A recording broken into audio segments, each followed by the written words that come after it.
lidstvo probere.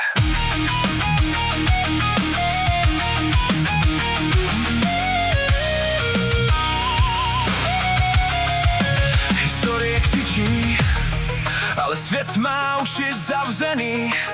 Starý hroby stojí jako varování a my vedle nich kopeme nový. Mapa na stole, prsty kreslí hranice, pro ně je to šach, pro lidi marnice. Jeden podpis, další titulek v novinách, ale krev se nikdy netiskne v titulcích. Tak říkají čest, říkají obrana státu, ale historie zná tenhle scénář nazpaměť. Starý uniformy, jenom jiný barvy vlajek, stejný příběh smrti v každým novým kraji. Kolikrát už svět slyšel slovo nikdy víc, a přesto znovu nabíjí zbraně. Říkají válka, já slyším jen pláč. Říkají sláva, já vidím jen prach.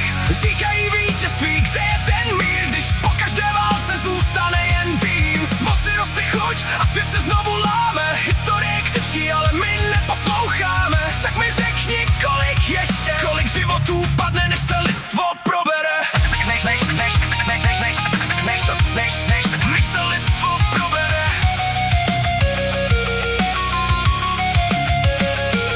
Učebnice plný dat a černobílých fotek, řady křížů tam, kde býval život. Říkali pamatujte, ať se to neopakuje, ale svět to slyšel jen jako starý příběh. Pár let zpátky, stejný křik a strach, stejný matky čekající ve dveřích. Jiný jména měst, jiný jména válek, ale stejný ticho po posledním výstřelu. Z moci roste chuť a kdo jí má víc, chce ještě víc. Hranice nestačí, vliv je málo, dokud nikdo nechce celý svět. Tam nahoře mluví o řádu a bezpečí, ale v očích mají jen další území. Protože moc je droga, čím víc jí máš, tím víc chceš vidět svět pod vlastní vlajkou. A já se ptám, kdy se začneme respektovat, kde se naučíme jeden druhýho poslouchat, kde se místo zbraní naučíme žít spolu, bez toho, aby někdo musel padnout dolů. Říkají válka, já slyším jen pláč. Říkají sláva, já vidím jen prach.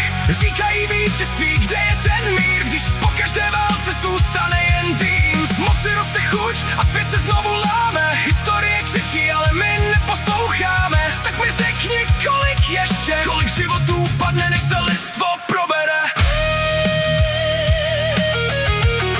Než se lidstvo probere.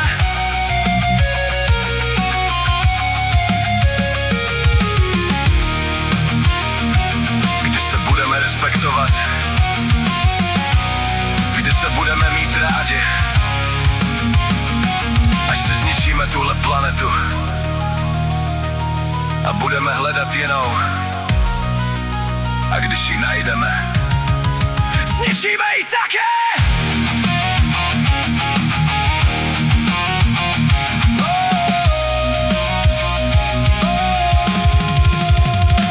Říkají válka, já slyším jen pláč. Říkají sláva, já vidím jen prach. Říkají vítězství, kde je ten mír, když po každé válce zůstane jen dým. Z moci roste chuť a svět se znovu láme. Historie křičí, ale my neposloucháme. Tak mi řekni, kolik životů padne, než se lidstvo probere.